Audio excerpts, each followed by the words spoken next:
Voyons une autre émotion. Je vais nommer une émotion. Devine laquelle. Il s'énerve, vas-y, essaie. Oui, c'est ça. Waouh, t'es trop fort.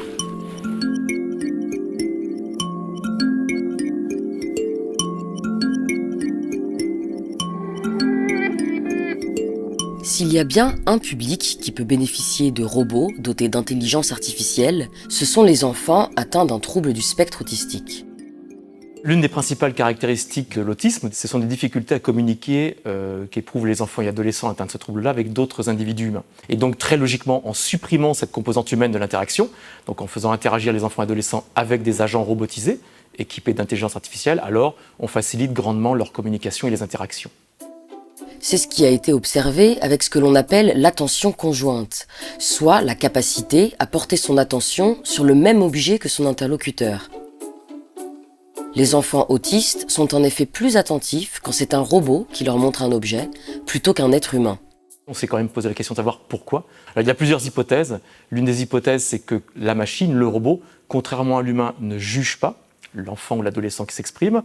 L'autre hypothèse, c'est aussi la prévisibilité des robots. C'est-à-dire que ce qui semble faire peur aux enfants et adolescents avec autisme, c'est cette imprévisibilité dans la relation avec l'autre.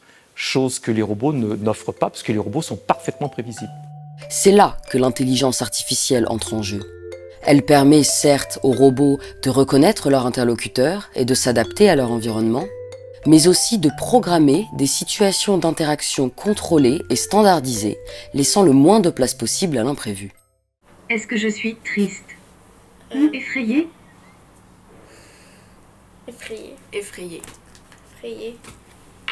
Bravo. Bravo. La prosodie du robot, l'intonation de la voix, les réactions que le robot va pouvoir avoir aux éventuelles erreurs ou réussites de l'enfant seront souvent toujours les mêmes. Et c'est donc ce qui va permettre à l'enfant justement de mieux apprendre par cette répétition et par ce conditionnement. Avant de tester des robots en situation réelle auprès d'enfants et d'adolescents autistes, il faut faire un détour par les laboratoires. À l'université de Lorraine, à Nancy, le professeur de psychologie Jérôme Dinet et son équipe ont tenté de répondre à une question élémentaire. Quelle apparence doit avoir le robot pour être accepté par un partenaire humain et plus particulièrement par des enfants autistes ? Pour cela, ils mesurent l'activité cérébrale de participants tout venant grâce à un électroencéphalogramme afin d'étudier notre capacité d'empathie face à différents types de robots.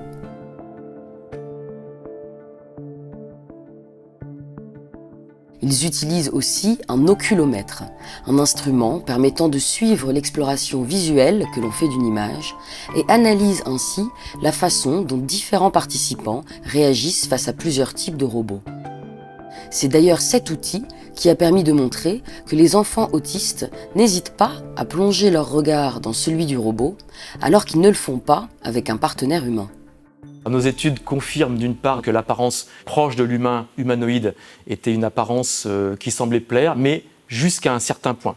Parce que lorsque le robot est trop proche physiquement de l'être humain, il va plutôt susciter de la crainte, de la méfiance, voire de la peur. Et le deuxième résultat important, c'est qu'il y a quand même, notamment pour les enfants et adolescents avec TSA, des préférences nettes pour des robots qui ont une apparence plutôt mignonne, plutôt ludique, avec une centration très importante sur l'apparence physique du visage et l'expression des émotions, notamment par les yeux des robots.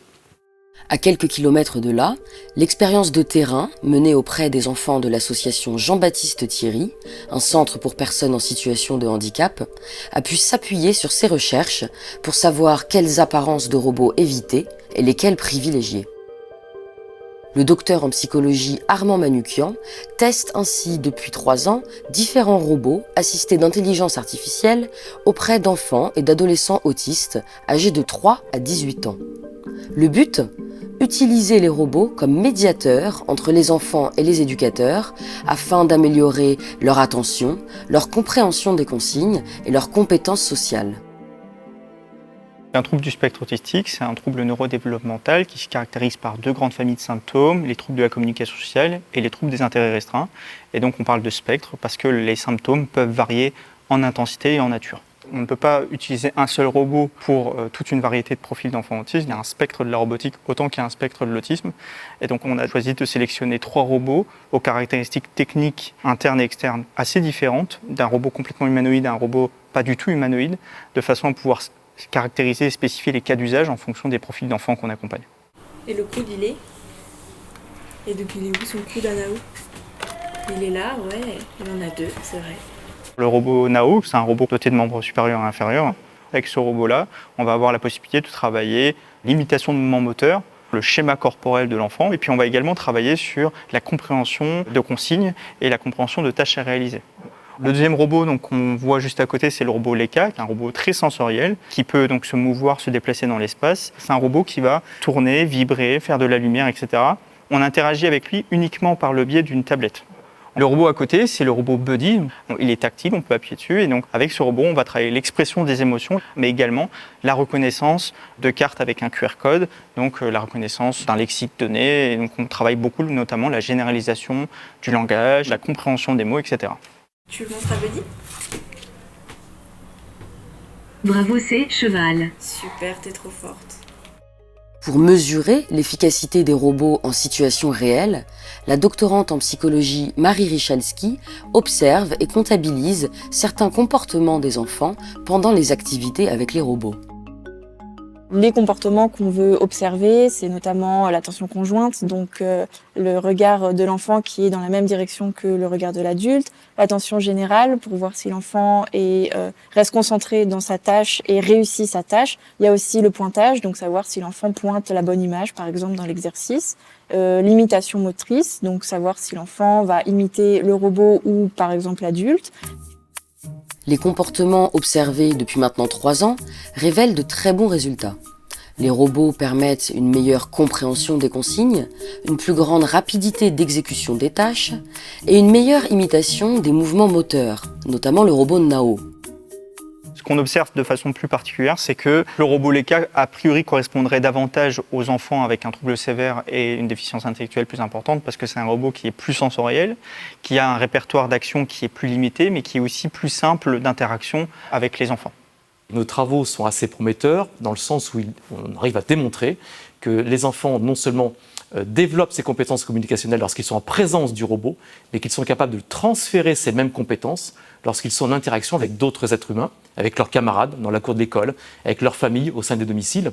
In fine, le robot pour nous n'est qu'un outil qui vise à compléter des dispositifs existants pour favoriser l'inclusion scolaire, mais aussi l'inclusion sociale de tous ces enfants et de tous ces adolescents. La prochaine étape est d'intégrer à ces robots des logiciels d'intelligence artificielle plus sophistiqués afin de créer des interactions plus naturelles tout en réduisant la marge d'imprévisibilité. Cela permettrait aux robots de s'adapter en temps réel aux imprévus auxquels les chercheurs n'auraient pas pensé, mais aussi de s'adapter de façon plus minutieuse aux différentes spécificités des enfants avec autisme. Avertissement 802, j'ai vraiment besoin de recharger ma batterie maintenant.